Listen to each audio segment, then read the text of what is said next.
సాగర్, ఎందుకు అతన్ని ఊరికి రెచ్చగొడుతున్నావు? అతనికి మాత్రమే వినబడేలా చిన్నగా అంది అఖిల. వాడు కూడా మనల్ని ఇన్సల్ట్ చేయడమే పనిగా పెట్టుకున్నాడు కదా, నవ్వుతూ అన్నాడు సాగర్. సర్లే, నువ్విక వదిలే, గ్రాని ఇక్కడే ఉంది. స్వరూప్ని ఏమైనా అన్నారని తెలిస్తే ఆమెకు కోపం వస్తుంది అని అంది అఖిల. అంటూ తలూపిన సాగర్ సైలెంట్ అయ్యాడు.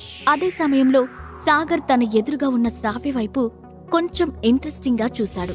ముందు ఆమెను అంతగా గమనించలేదు, కాని తర్వాత శ్రావ్యను చూస్తుంటే ఆమె తనకు ఇంతకుముందే తెలిసినట్లు అనిపిస్తుంది. దాంతో అతను ఈమెనెక్కడ చూశాను అని ఆలోచిస్తుండగా అతనికి హఠాత్తుగా ఆ రోజు ఉదయం ఆఫీస్లో జాస్మిన్ ఇచ్చిన ఫైల్లో శ్రావ్య ఫోటో కనిపించినట్లు గుర్తొచ్చింది. అప్పుడు సాగర్, ఈమె కులకర్ణి కంపెనీ డిప్యూటీ ప్రెసిడెంట్ శ్రావ్య కులకర్ణి. జాస్మిన్ చెప్పిన డీటెయిల్స్ ప్రకారం పెద్ద పెద్ద ప్రాజెక్ట్స్ టేకప్ చేసి ప్రస్తుతం తన సొంత యాంటిక్ స్టోర్ పెట్టుకుని అక్కడే వర్క్ చేస్తుంది. స్వప్నలోక్ మీడియాతో కొలాబరేట్ అవ్వాలనుకునే కంపెనీల్లో కులకర్ణి కంపెనీ కూడా ఒకటి అని జ్ఞాపకం చేసుకున్నాడు. ఆమె గురించి గుర్తు చేసుకున్న సాగర్ శ్రావ్యను ఇంకొంచెం ఎక్కువగా అబ్జర్వ్ చేశాడు. ఆమె వేసుకున్న డ్రెస్ డిజైనర్ పీస్ కాకపోయినప్పటికీ ఆమె వేలికి ఉన్న రింగ్ కాస్ట్ తో ఒక లగ్జరీ విల్లా కొనేయొచ్చు. మిగతా వాళ్ళకి ఆ రింగ్ వాల్యూ తెలియకపోవచ్చు. కానీ సాగర్ ఒక్క చూపులోనే ఓల్డ్ యాంటిక్ పీస్ ను కనిపెట్టేశాడు. నిజానికి సాగర్ చిన్నప్పటి నుండి తన తాతయ్యను ఫాలో అవుతూ ఉండేవాడు.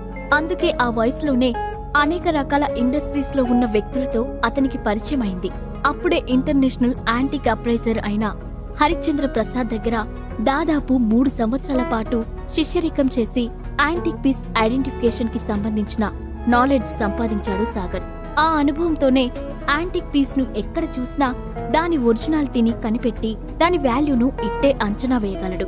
అందుకే శ్రావ్య వేలికి ఉన్న స్పెషల్ డిజైన్డ్ రూపీ రింగ్ ను చూడగానే అది రాజవంశీకులదై ఉంటుందని అనుకున్న సాగర్ దాని వాల్యూ 3 కోట్లు ఉంటుందని అంచనా వేశాడు. కాని అతని మనసులో ఆ రింగ్ అఖిల వేలికి ఉంటే బాగుంటుందనే ఆలోచన వచ్చింది.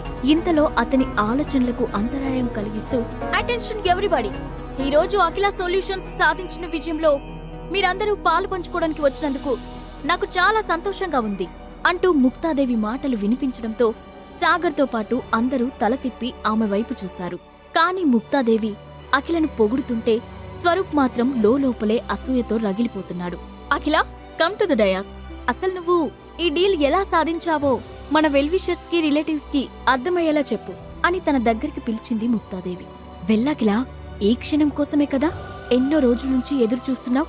వెళ్ళి నీ విక్టరీని షేర్ చెయ్యి అంటూ అఖిలని ముందుకు తోసింది ఆమె తల్లి శైలజ. అఖిల డయాస్ దగ్గరికి రాగానే ఆమె చేతికి మైక్ ఇచ్చి కిందకు వెళ్లిపోయింది ముక్తాదేవి. ఆమె ఏం చెప్తుందో వినడానికి అందరూ ఎగ్జైటెడ్ గా చూస్తున్నారు.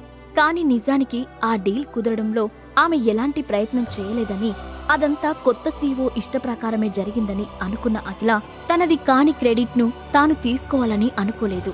అందుకే నిజం చెప్పాలని నిర్ణయించుకుంది. ఒక్కసారి గట్టిగా ఊపిరి పీల్చుకుని స్టేజ్ ముందున్న అందర్నీ చూస్తూ అందరికీ నమస్కారం. నిజం చెప్పాలంటే ఈ డీల్ నన్ను చేయమని గ్రాని చెప్పగానే నేను చాలా సంతోషించాను. దీన్ని ఎలాగైనా సాధించాలని అనుకున్నాను. దానికి తగ్గట్లే స్వప్నలోక్ మీడియా కొత్త సీఈఓతో మాట్లాడడానికి నేను చాలా ప్రిపేర్ అయ్యాను. ఎన్నో ప్రశ్నలు, ఎన్నో ఆలోచనలతో ఆ ఆఫీస్లో అడుగు పెట్టాను.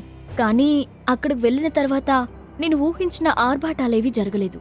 కనీసం నేను సీఈఓ క్యాబిన్ కి కూడా వెళ్లకముందే నా ఆలోచనల్ని తలకిందులు చేస్తూ అక్కడికి వచ్చింది సీఈఓ పర్సనల్ అసిస్టెంట్ జాస్మిన్. ఆమె డైరెక్ట్ గా కాంట్రాక్ట్స్ పేపర్స్ తీసుకొచ్చి వాటిపైన సైన్ చేయించుకుని నన్ను పంపించేసింది. నేను ఆ కొత్త సీఈఓ ఫేస్ కూడా చూడలేదు అని నిజాయితీగా అక్కడ ఏం జరిగిందో చెప్పేసింది అఖిల. అది వినగానే అందరూ వింతగా ఒకరి ముఖాలు ఒకరు చూసుకున్నారు. స్వరూప్ కూడా ఆశ్చర్యపోతూ, వాట్, కనీసం ఒక్క మాట కూడా మాట్లాడకుండా సైన్ చేసి వచ్చేసావా అని పైకి లేచి పెద్దగా అరిచాడు. స్వరూప్ ప్రశ్నకు అఖిల ఏం సమాధానం చెప్పబోతుంది? తన భార్యను నలుగురిలో గౌరవంగా చూపించేందుకు సాగర్ ఏం చేయబోతున్నాడు? ఈ ప్రశ్నలకు సమాధానాలు తెలుసుకోవాలంటే నెక్స్ట్ ఎపిసోడ్ వినాల్సిందే.